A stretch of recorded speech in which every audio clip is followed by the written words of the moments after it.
नमस्कार, आपका हमारे न्यूज़ चैनल UK24 न्यूज़ में स्वागत है। रुद्रपुर में मां ने तकिए से घोट दिया जिगर के टुकड़े का गला, फिर कर ली आत्महत्या। अज्ञात कारणों के चलते एक मां ने अपने 6 साल के बेटे की पहले हत्या कर बाद में खुद भी फंदे में लटक कर अपनी जीवन लीला समाप्त कर ली। घटना की सूचना के बाद पुलिस महकमे में हड़कंप मच गया है। मौके पर पहुंची पुलिस ने दोनों कब्जों को शव में लेते हुए पोस्टमार्टम के लिए भेज दिया है। साथ ही मामले की जांच में जुट गई है। वहीं बेटे और महिला की मौत के बाद परिजनों में कोहराम मचा हुआ है। रिजॉर्ट में चल रहे सेक्स रैकेट का भांडाफोड़, एक युवक और 5 युवतियां गिरफ्तार। बुधवार देर रात मोहान में एक निजी रिजॉर्ट में पुलिस ने छापेमारी कर सेक्स रैकेट का भांडाफोड़ किया है। इस कार्रवाई में पुलिस ने मौके से एक युवक और 5 युवतियों को गिरफ्तार किया है, जबकि एक युवक मौके से भागने में कामयाब रहा। विधानसभा चुनाव से पहले आपका सियासी दांव, 25 सितंबर से निकालेगी रोजगार गारंटी यात्रा। दिल्ली के सीएम और आम आदमी पार्टी के संयोजक अरविंद केजरीवाल ने हल्द्वानी दौरे के दौरान रोजगार गारंटी की घोषणा की थी। इसी के तहत अब आम आदमी पार्टी रोजगार गारंटी को घर घर पहुंचाने के लिए गारंटी यात्रा निकालने जा रही है। यात्रा आप नेता कर्नल अजय कोटियाल के नेतृत्व में निकाली जाएगी। लक्सर में चौकीदार की हत्या का खुलासा, लूट के लिए ले ली थी जान। बीते दिनों क्षेत्र में एक बंद पड़ी राइस मिल के चौकीदार की हत्या का पुलिस ने खुलासा कर दिया है। पुलिस ने चौकीदार की हत्या के मामले में 3 आरोपियों को गिरफ्तार किया है। आरोपियों का कहना है कि लूट के इरादे से यह हत्या की थी। ऋषिकेश के गीता भवन को सिडकुल शिफ्ट करने का विरोध, पेट्रोल लेकर छत पर चढ़े प्रदर्शनकारी। गीता भवन आयुर्वेदिक संस्था को हरिद्वार सिडकुल में शिफ्ट किए जाने को लेकर संस्थान की ओर से प्रदर्शन किया जा रहा है। कुछ कर्मचारी बोतल में पेट्रोल लेकर गीता भवन की छत पर चढ़ गए। कर्मचारियों का कहना है कि उनकी मांगी पूरी नहीं की गई तो वे कुछ भी करने को तैयार हैं। ऑनलाइन स्लॉट बुक न होने से मायूस लौट रहे चारधाम यात्री, परिवहन व्यवसायी भी परेशान। चारधाम यात्रा के लिए श्रद्धालुओं को देवस्थानम बोर्ड की वेबसाइट पर पंजीकरण कराना जरूरी है, लेकिन वेबसाइट में ऑनलाइन स्लॉट बुक न होने की वजह से यात्रियों को वापस लौटना पड़ रहा है। इस वजह से परिवहन व्यवसायियों का कारोबार भी खासा प्रभावित हो रहा है। विधानसभा चुनाव 2022, उत्तराखंड में 40 सीटों पर चुनाव लड़ेगी निषाद पार्टी। एनडीए घटक दल निषाद पार्टी ने आगामी विधानसभा चुनाव 2022 में 40 सीटों पर चुनाव लड़ने का ऐलान किया है। इस संबंध में काशीपुर पहुंचे निषाद पार्टी के उत्तराखंड प्रदेश अध्यक्ष गिरीश चैतन्य यादव ने पीसी कर जानकारी दी है। रुद्रपुर मेडिकल संचालक के घर चोरी का खुलासा, 2 गिरफ्तार। उधम सिंह नगर जनपद 19-20 सितंबर को ट्रांजिट कैंप थाना क्षेत्र में एक घर में हुई लाखों की चोरी। पुलिस ने खुलासा करते हुए 2 आरोपियों को गिरफ्तार किया है। पुलिस ने आरोपियों से चोरी का माल भी बरामद कर लिया है। दोनों आरोपियों को पुलिस कोर्ट में पेश करने की तैयारी कर रही है। चारधाम यात्रा के लिए फर्जी रजिस्ट्रेशन का खेल, 35 यात्रियों पर लगा जुर्माना।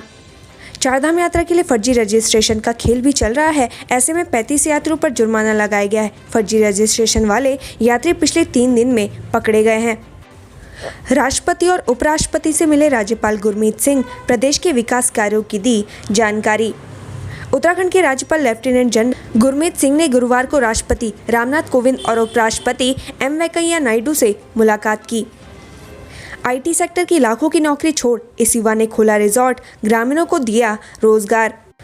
पुणे में आईटी सेक्टर में लाखों की नौकरी छोड़कर हल्द्वानी निवासी ललित जोशी ने पंगोट में जमीन लेकर रिजॉर्ट खोला।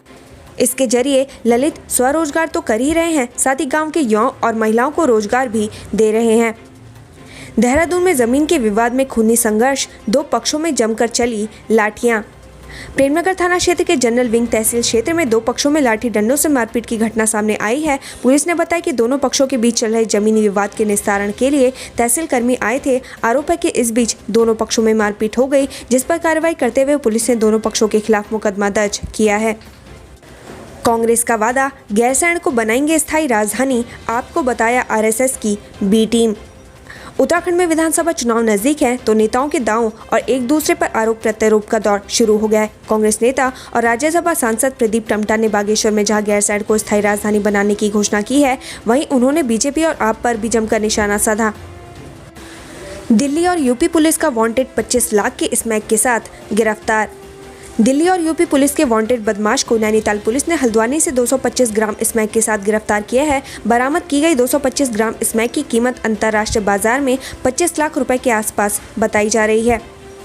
किच्छा गुलदार ने घर के बाहर बंधे कुत्ते को बनाया निवाला, दहशत में ग्रामीण।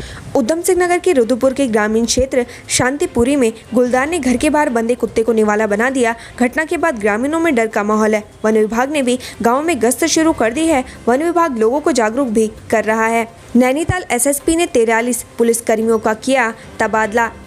लंबे समय से तराई क्षेत्र में जमे पुलिसकर्मियों को डीजीपी द्वारा पहाड़ भेजे जाने के बाद नैनीताल जनपद के कई पुलिस चौकी, थाने और कोतवाली अधिकारी विहीन हो गए थे। ऐसे में एसएसपी नैनीताल प्रीति प्रियदर्शनी ने इन सभी थाना चौकियों में नई तैनाती की, जिसके तहत 43 पुलिस अधिकारियों का तबादला हुआ है।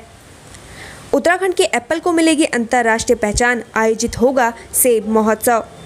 उत्तराखंड के सेबों को अंतर्राष्ट्रीय पहचान मिलने की उम्मीद जगई है। देहरादून में 24, 25 और 26 सितंबर को अंतर्राष्ट्रीय सेब महोत्सव का आयोजन किया जा रहा है, जिससे उत्तराखंड के सेब को पहचान मिल सके। जानिए उत्तराखंड में सेब की खेती की स्थिति क्या है और क्यों नहीं मिल पा रही सेब को पहचान। शक्तिमान मौत मामले में मंत्री गणेश जोशी को बड़ी राहत, सीजेएम कोर्ट ने किया बरी। उत्तराखंड पुलिस के शक्तिमान घोड़े की मौत के मामले में कैबिनेट मंत्री गणेश जोशी को बड़ी राहत मिली है। कोर्ट ने इस मामले में कैबिनेट मंत्री गणेश जोशी को बरी कर दिया है। अचानक आईएसबीटी पहुंचे सीएम धामी, बस में बैठे यात्रियों से की बात, लोगों को भाया अंदाज। एक बार फिर से मुख्यमंत्री पुष्कर सिंह धामी एक्शन मोड में नजर आ गए हैं। बता दें कि गुरुवार को सीएम धामी अचानक आईएसबीटी पहुंचे। इस दौरान वहां मौजूद लोगों और कर्मचारियों में अफरा तफरी मच गई। हर कोई सीएम के सादे रूप को देख हैरान रहे। सीएम बड़ी ही सादगी में नजर आए। सीएम बस में चढ़े और बस में बैठे यात्रियों से बात की और उनकी समस्याएं जानी। मुख्यमंत्री ने आईएसबीटी में यात्रियों के बैठने, पेयजल, स्वच्छता, शौचालय की व्यवस्थाओं का निरीक्षण किया। सरकार का बड़ा फैसला, अब यहाँ केवल उत्तराखंड के लोगों को मिलेगी नौकरी। सरकार ने बड़ा फैसला लिया है। उत्तराखंड में अब उपनल में केवल स्थायी निवासी प्रमाण पत्र धारकों का ही पंजीकरण होगा। सैनिक कल्याण मंत्री गणेश जोशी ने इस बारे में विभाग को निर्देश दिए हैं। बताया जा रहा है कि अनियमितताओं की शिकायत के बाद मंत्री ने यह फैसला लिया है। सैनिक कल्याण मंत्री गणेश जोशी ने अधिकारियों की बैठक लेते हुए आदेश दिया है कि 23 सितंबर से उपनल की वेबसाइट पर केवल उत्तराखंड के प्रवासी प्रमाण धारकों का रजिस्ट्रेशन मान्य किया जाएगा। कुछ समय से अनियमितताओं की शिकायतें मंत्री गणेश जोशी के पास आ रही थी, जिसके बाद उन्होंने अधिकारियों को तत्काल इस निर्देश का पालन करने को कहा है। आज से उपनल की वेबसाइट में केवल स्थायी निवासियों का ही पंजीकरण किया जाएगा। हल्द्वानी, ऊर्जा निगम में कार्यरत जूनियर इंजीनियर की सड़क हादसे में मौत। आए दिन सड़क हादसों में लोग जान गंवा रहे हैं। हल्द्वानी में भी हादसे कम होने का नाम नहीं ले रहे। बीते दिनों भी हल्द्वानी में सड़क हादसे में कई लोग जान गंवा चुके हैं और आज तड़के भी एक सड़क हादसे में एक जूनियर इंजीनियर की दर्दनाक मौत हो गई, जबकि 3 लोग घायल हो गए। उत्तराखंड से संबंधित ऐसी खबरें पाने के लिए हमारे चैनल को लाइक व सब्सक्राइब जरूर करें। धन्यवाद।